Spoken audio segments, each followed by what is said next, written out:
অথবা সাকিব প্রথম থেকেই জানতো, এটাও হতে পারে। নাটক কম করো প্রিয়, মানে নাটক কম করো প্রিয়। নাটক সুন্দর একটা স্ক্রিপ্ট, রায়হান রাফি, শাকিব খান, আলফাই, শাহরিয়ার শাকিল বসে বানিয়েছে।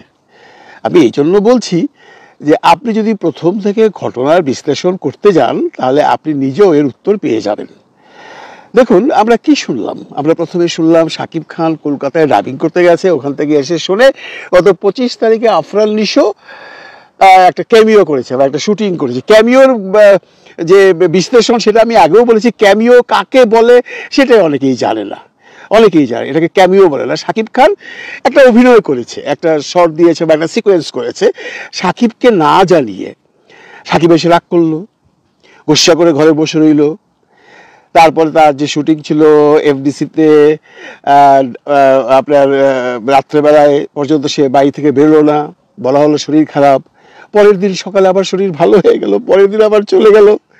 এর মধ্যে কি হলো, এর মধ্যে এই নিশোর কাজ করা নিয়ে সাকিবদের মধ্যে, সাকিবের ভক্তদের মধ্যে একটা বিরাট ভাগাভাগি শুরু হয়ে গেল। একদল ভক্ত বলছে যে এটা করেছে তো কি হয়েছে, করুক, আমরা দেখবো ছবি, তবুও এটা চলচ্চিত্রের জন্য মঙ্গল, চলচ্চিত্রের ভবিষ্যৎ ভালো, এটা ইউনিভার্স ছবি, অল আর্টিস্টরা করুক। এখানে আমি একটু দ্বিমত পোষণ করছি। এই ছবিটা যদি প্রথম থেকে নিশু প্যারালাল কোনো ক্যারেক্টার হতো বা কোনো সেন্ট্রাল ক্যারেক্টার হতো তাহলে আমি ধরে নিতাম যে এটা চলচ্চিত্রের জন্য মঙ্গল, যে দুইজন সুপারস্টার প্যারালালি শুটিং করছে এবং ছবিটা একটা বিরাট ইম্প্যাক্ট হবে। আসলে কি তাই? না, আসলে 30 সেকেন্ড 40 সেকেন্ডের অভিনয় করলে সেটা কি কোনো চলচ্চিত্রের জন্য বিরাট কিছু বহন করে? আমার তো মনে হয় না। আমি নাটক কম করো প্রিয় এই জন্য লিখলাম, এগুলো সব নাটক ভাই। এখন আপনারা শুনতে পাচ্ছেন যে শাকিব খান নিজেই জানতো, এবং এটাও শুনতে পাচ্ছেন শাকিব খান মেনে নিয়েছে, এবং এটাও শুনতে পাচ্ছেন যে শাকিব খানের সাথে নিশোর একটা সিকোয়েন্সেস আছে, মোস্ট প্রবাবলি এফডিসিতে হবে সেটা। তার মানে কি? তার মানে শাকিব খান জানতো বলে শাকিব খান কিছু বলেনি। আর ওই যে শুটিংয়ে যায়নি গতবার, এটা একটা নাটক করেছে, এটা নাটক করে সাকিবিয়ানদেরকে খুশি করতে চেষ্টা করেছে। এই নাটকটা না করলেও তো পারতো রায়হান রাফি। এখন অনেকেই বলছেন, অনেক ফিল্মের পণ্ডিতরা বলছেন এটা রাফির একটা স্টাইল, এটা পাবলিসিটি স্টাইল, এটা নিয়ে কদিন যাবৎ আলোচনা হলো। এই আলোচনা হওয়াতে কিন্তু আপনারা সবাই ভুলে গেছেন কোথায় ছবির টিজার, কোথায় ছবির গান, কোথায় ছবির অন্য কিছু, সব ভুলে গিয়ে সবাই আমরা দৌড়াচ্ছি সেই চিলের পিছনে, যে চিল নাকি আমাদের কান নিয়ে গেছে। আসলে কান আমাদের কাছেই আছে, চিল আমাদের কান নেয়নি। এগুলো সব নাটক, এগুলো সব প্ল্যান করা।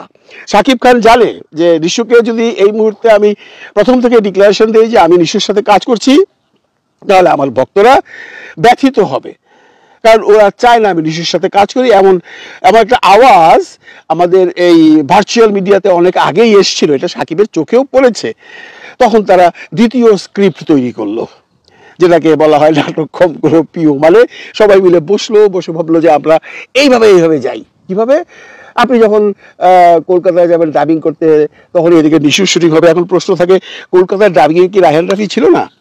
যদি থাকে তাহলে ঢাকার শুটিংয়ে কি রায়হান রাফি ছিল না? এক জায়গাটা তো দুই জায়গায় থাকতে পারে না। তার মানে ঢাকায় যে 25 তারিখে ডেমরায় শুটিং হয়েছে সেখানে রায়হান রাফি ছিল, নাকি ডাবিংয়ে রায়হান রাফি ছিল? আসলে ওইটাও একটা আওয়াজ। একই পত্রিকা দেখুন, সকালে এক খবর দিচ্ছে, বিকালে আগের খবর দিচ্ছে। কালের কণ্ঠে একবার বললো না না না নিশু নাই এই ছবিতে, আবার আজকে বলছে আছে। তো এই সমস্ত নাটক তো কোনো দরকার ছিল না। দেখুন আমি শাকিব খানকে বলছি, দেখো শাকিব, তোমার যে ভক্তরা তারা তোমাকে নিঃস্বার্থভাবে ভালোবাসে। এত কিছুর পরেও আমার মনে হয় না কোনো দর্শক বলবে বা কোনো সাকিবিয়ান বলবে যে আমরা বয়কট করলাম, কারণ তারা তোমাকে ভালোবাসে। তারা এইটা চাইবে না যে তোমাকে বয়কট করে ছবিটাকে ডিজাস্টার করতে, তাতে করে তাদেরও দুঃখ লাগবে। কিছু কিছু সাকিবিয়ান এখনো ক্ষেপে আছেন, এবং এটাই স্বাভাবিক।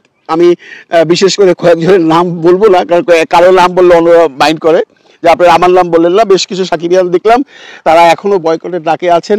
আমি তাদের প্রতি অত্যন্ত শ্রদ্ধা ভরে, অত্যন্ত বিনয় ভরে বলছি। আমি একটা গল্প বলি। একটা দরিদ্র পরিবার, কৃষক, বেশ দরিদ্র, সারাদিন খেতে খাবারে কাজ করে, তারপরে সে ভাত খায়, ঘুমায়, কাজ আর ঘুম, এই তার কাজ। তো তার বাড়িতে না প্রায়শই চুরি হয়। চুর ওর বাড়ি থেকে এমন কিছু পায় না, কারণ সে কৃষকের ঘরে এমন কোনো সোনা দানা হিরে জহরত তো নেই, টাকা পয়সা তো নেই। ওই কাস্তে কি করে নিবে, আর কি নিবে ওর ঘর থেকে? লুঙ্গিও তার একটা, যেটা সে পরেই ঘুমায়, তার বউয়ের শাড়িও একটা, যেটা সে পরেই ঘুমায়। ওই বাড়িতে দুটো থালা আছে, ওরা এটাতে ভাত খায়, হাজবেন্ড ওয়াইফ। দুটো গ্লাস আছে, আর একটা জগ আছে, আর এমন কিছু নেই। এটা চুরি করে নিয়ে গেছে। তো কৃষক আবার কষ্ট করে পরবর্তীতে আবার এটা কিনেছে, আবার চুরি হয়েছে। মানে চোর এই বাড়িতে আসলে ওই পায়, ওইটাই নিয়ে যায়। ঠিক আছে, এ কয়েকবার করার পর কৃষক ওয়াইফকে বলল, দেশশালা, থালা বাসনই কিনুম না, মাটিতে ভাত খাবো। তারপর তারা মাটিতে ভাত খাওয়া শুরু করলো। চোর যখন দেখলো যে এখন তো এগুলো নেই, তখন সে একদিন রাত্রেবেলায় এসে চুপিসারে দেখলো যে এরা মাটিতে ভাত খাচ্ছে, কারণ এদের আর কিনবার ক্ষমতা নেই। গল্প এই জন্য বললাম যে সেই কৃষক চোরের সাথে রাগ করে মাটিতে ভাত খেয়েছে। আমরা কি সাকিবের সাথে রাগ করে, বা ঋষির সাথে রাগ করে, বা আলফায়ের সাথে রাগ করে, বা রাফির সাথে রাগ করে সাকিব খানকে বয়কট করবো? সাকিব খানের ছবিটা দেখবো না? আমি যারা এখনো বয়কটের ডাক দিচ্ছেন তাদেরকে অত্যন্ত বিনয়ের সাথে বলছি, একটু ঠান্ডা হন। আমি জানি আপনাদের মাথা গরম, আপনারা নিজেরাই বললেন যে আপনারা সাকিব ছাড়া কিছু বোঝেন না। এবং সত্যি কথা বলতে কি, আপনারা যারা বলছেন তারা সাকিবকে নিয়ে কাজ করেন, সাকিব ছাড়া কারোর সম্বন্ধে কোনো কথা বলেন না। আপনাদের ধ্যান জ্ঞান সব সাকিব খানের মধ্যেই আছে। এটা ওই ডিউ রেসপেক্ট, এখানে কোনো আমার দ্বিমত নেই, বা এখানে আমি আপনাকে জোরাজোরি করতে পারবো না, তবে রিকোয়েস্ট করতে পারবো আপনি এই জায়গা থেকে ফেরত আসুন, ছবিটাকে চলতে দিন। একটা কথা মনে রাখবেন, সাকিব খান কিন্তু সবাইকে ম্যানেজ করে ফেলেছে। এখন কি জন্য ম্যানেজ করেছে, কিভাবে ম্যানেজ করেছে আমি জানি না। আপনারা একটা জিনিস মার্ক করে দেখবেন, যারা সাকিবের এই দৃশ্য বয়কট সম্পর্কে যে সমস্ত ইউটিউবাররা গতকালকে পর্যন্ত একই আওয়াজে ছিল, তারা কিন্তু সেই জায়গাতে সরে এসছে। এখন কেন সরে এসছে, কেউ বলছে মানে সিনেমার পণ্ডিতরা বলছে ওদেরকে নিয়ে বিরিয়ানি ফিরিয়ানি খাইয়েছে বোধ হয়, হতে পারে। তা আমার কথা, বিরিয়ানি খাইয়েছে কিংবা ঋষির সাথে অভিনয় করেছে এর জন্য সাকিবের ছবি বয়কট করব, এটা বোধ হয় সাকিবের ক্ষতি হবে। কারণ আপনারা অনেকেই হয়তো দেখেছেন, ইনসাফ নামে একটা ছবি রিলিজ হচ্ছে, ছবিটার দম আছে। এই ছবিটা একটা কম্পিটিশনে যাবে সাকিবের সাথে, এবং যদি সাকিবিয়ানরা বয়কট করে তাহলে অবভিয়াসলি ইনসাফের সাথে বরবাদ মানে সরি এই তাণ্ডব পারবে না। রায়হান রাফি এটাও একটা কারণ যে ইনসাফের মতো ছবির সাথে সে ভরসা পাচ্ছে না, কারণ তার ছবিতে এক সাকিব ব্যতীত কোনো স্টার নাই। আমরা যদি বরবাদের দিকেও তাকাই, সেখানেও দেখেছি স্টার না থাকলেও পুরো ছবিটার শুটিং হয়েছে মুম্বাইয়ে, টেকনিশিয়ানরা ছিল মুম্বাইয়ের, আর এই ছবিটার শুটিং হয়েছে বাংলাদেশে। ওই ছবিতে মিশা ছিল, তারপরে ওই যে আরেকটা ভিলেন ছিল, নামটা আমি সবসময় ভুলে যাই, মনে হলে বলবেন, সবচেয়ে নাম করা আর্টিস্ট সবসময় ভুলে যান নামটা। ছিল ইদিকা পল, একটা কাস্টিং ছিল। সেই সুবাদে কিন্তু আপনি যদি বলতে চান তাহলে আপনাকে বলতেই হবে তাণ্ডবে সাকিব ব্যতীত কেউ নেই। এটা একটা কারণ হতে পারে। এখন অনেকেই অনেক ধরনের কথা বলছেন, কী কারণে সাকিব রাজি হয়েছে, পলিটিক্যাল ব্যাপারগুলো আনছেন, কালকে আমি কিছুটা আভাস দিয়েছি, সেটাও হতে পারে। হয়তো চাপে পড়েও রাজি হতে পারে, অথবা সাকিব প্রথম থেকেই জানতো, এটাও হতে পারে। কাজে আমরা যেটা বলতে চাচ্ছি যে এত কিছুর প্রয়োজন ছিল না, আপনারা সরাসরি কথা বললেই পারতেন। এর জন্যই বলছি নাটক কম গোলপীয়।